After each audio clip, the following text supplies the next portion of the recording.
بسم اللہ الرحمن الرحیم۔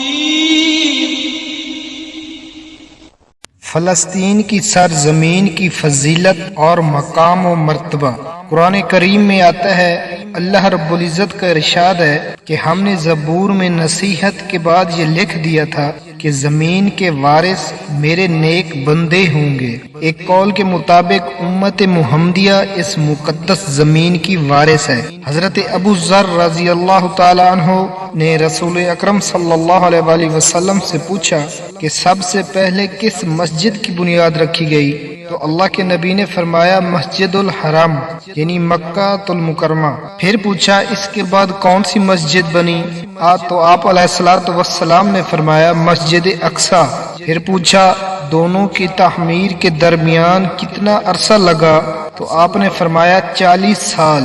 جب نبی کریم صلی اللہ علیہ وآلہ وسلم کو معراج کی رات آسمانوں سے پہلے بیت المقدس لے جایا گیا، بیت المقدس آپ کی پہلی منزل تھی۔ مکہ المکرمہ سے روانہ ہونے کے بعد آپ یہاں ٹھہرے تھے، یہیں انبیاء کرام کو نماز پڑھائی، کیونکہ بیت المقدس انبیاء کرام کی جائے قیام ہے، جائے پذیر ہے۔ حضرت عیسیٰ علیہ السلام کی پیدائش کے موقع پر جب حضرت مریم علیہ السلام نے جس کھجور کے درخت کی ایک پینی کو ہلایا تھا وہ اسی جگہ پہ تھی۔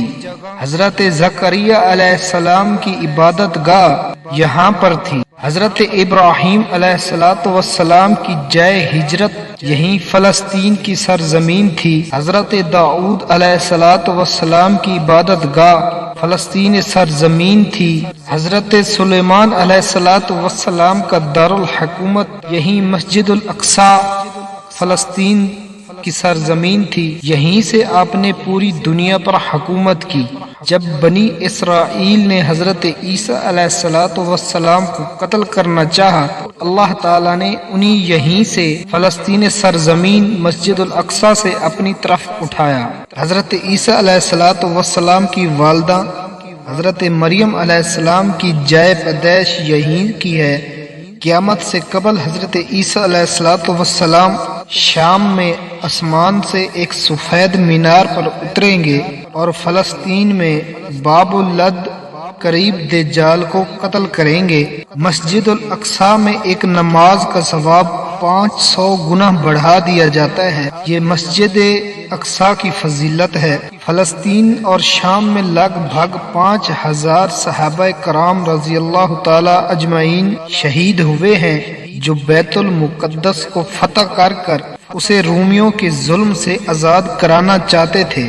یہ شہداء و انبیاء کرام علیہ السلام کی سرزمین ہے، اونچے مقام و مرتبے والی سرزمین اور جگہ ہے۔